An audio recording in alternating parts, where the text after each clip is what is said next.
미국과 브라질, 인도에서 코로나19 확산세가 진정될 기미를 보이지 않고 있습니다. 미국에서는 11월 대선을 앞두고 국민의 백신 접종 가능성이 최대 변수가 될 전망인데요. 국제부 조수연 기자와 함께 자세한 내용 살펴보겠습니다. 어서 오세요. 안녕하세요. 네, 주말을 지나면서 전 세계 코로나19 확진자가 또 늘었습니다. 네, 그렇습니다. 전 세계 확진자가 1,000만 명을 넘어선 게 우리 시간으로 어제 새벽이었습니다. 네. 지금은 1,023만 명으로 증가했습니다. 미국과 브라질, 인도 상황이 나아지질 않고 있습니다. 미국에서는 어제 4만 3천여 명이 추가로 확진됐고요. 오늘은 오전 9시 현재까지 3만 9천 명 증가했으니까 최종 집계는 여기서 더 많아질 것으로 보입니다. 전체 50개 주 가운데 36개 주에서 신규 환자가 증가세를 보이고 있습니다. 감소하고 있는 곳은 2개 주뿐입니다. 브라질에서는 어제 3만 5천여 명의 신규 확진자가 발생한 데 이어서 오늘은 현재까지 2만 8천여 명 추가됐습니다. 인도는 이틀 연속 약 2만 명의 신규 확진자가 발생했습니다. 예, 이들 세 나라 모두 좀 국토가 넓고 인구가 많다는 공통점이 있는데요. 코로나19 확산세와 무관하지는 않아 보여요. 네, 그렇게 볼 수 있죠. 방역 관리의 그 중요한 시기를 놓쳐버리면은 예. 한순간에 감염 전파가 걷잡을 수 없이 확산할 수 있습니다. 미국과 브라질의 경우 사태 초기에 코로나19를 가벼운 감기 수준으로 여긴 대통령의 리더십이 안일한 대응으로 이어졌다는 지적입니다. 브라질에서는 대통령과 보건장관이 대응 방식을 놓고 충돌하는 등 정부 내에서 혼선을 빚으면서 방역 활동에 더 큰 차질이 생긴 것으로 보입니다. 또 미국에서는요, 5월 말부터 2주 동안 대규모 인종차별 반대 시위가 전국 대도시에서 이어진 게 또 하나의 악재가 됐습니다. 미 보건당국은 특히 무증상 환자가 지금 심각한 수준으로 퍼지고 있다고 진단했습니다. 네. 인도에서는 이주 노동자들의 대규모 귀향 행렬이 본격화하면서 감염자가 급속도로 증가했습니다. 수천만 명에 달하는 이주 노동자들이 봉쇄 조치로 일자리를 잃자 각자 고향으로 향했는데요. 이 과정에서 위생수칙이나 사회적 거리두기가 전혀 지켜지지 않은 거죠.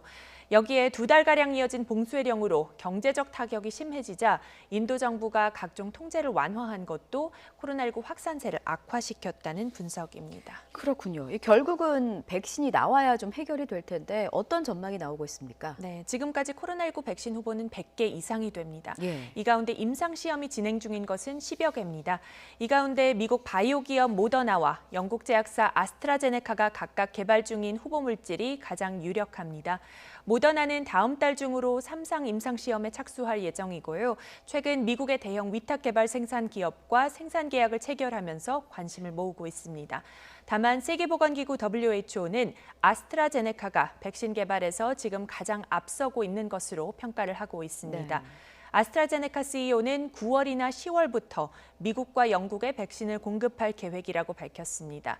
3상 임상시험은 8월로 예정돼 있는데 가을 시판을 목표로 속도를 내겠다는 계획입니다. 특히 미국은 오는 11월 3일 대선을 앞두고 백신 개발이 최대 변수가 될 전망입니다. 9월이나 10월에 국민을 대상으로 백신 접종이 가능해질 경우에 판세가 트럼프 대통령에게 유리해질 것으로 관측이 되고 있습니다. 그렇군요. 자, 이번에는 유럽으로 가보겠습니다. 영국의 일부 지역에서 코로나19가 재확산할 조짐을 보이고 있다고요? 네, 그렇습니다. 영국 중부 도시 레스터에서 코로나19가 급속도로 재확산하고 있습니다. 최근 2주간 신규 확진자가 600여 명 발생했는데요. 이 가운데 식품 가공 공장 근무자가 많은 것으로 전해졌습니다. 또 포장 판매 형식으로 영업을 재개한 음식점을 방문한 사람들도 있어서 이 과정에서 이미 무증상 전파가 이루어졌을 것이라는 관측이 나옵니다. 현지 당국은 도시 봉쇄를 검토하고 있고요. 영국 정부는 레스터시에 코로나19 진단 키트와 의료 장비를 대폭 지원하고 있다고 밝혔습니다.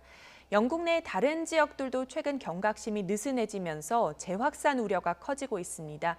지난 금요일에는 리버풀 축구팬 수천 명이 우승 소식에 한데 모였는데요.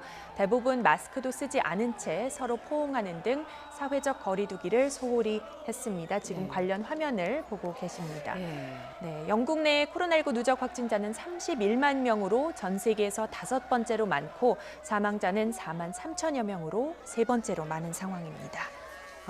독일의 메르켈 총리도 재확산 위험을 경고하고 나섰죠. 네, 메르켈 총리는 코로나 사태가 터진 이후에 주례 화상 연설을 해왔습니다.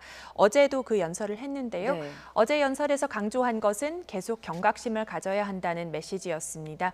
메르켈 총리는 독일이 지금까지 위기 상황에서 잘 대처해왔기 때문에 위험을 잊기 쉽지만 아직은 상황이 심각하다고 말했습니다.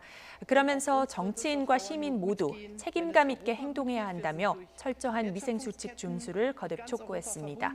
독일은 그동안 유럽에서 방역 모범국으로 꼽혀왔습니다만 최근 곳곳에서 집단 감염이 잇따르면서 공공생활 통제 조치가 일부 다시 시행되고 있습니다. 네, 그렇군요. 자, 여기까지 듣겠습니다. 국제부 조수연 기자였습니다. 잘 들었습니다.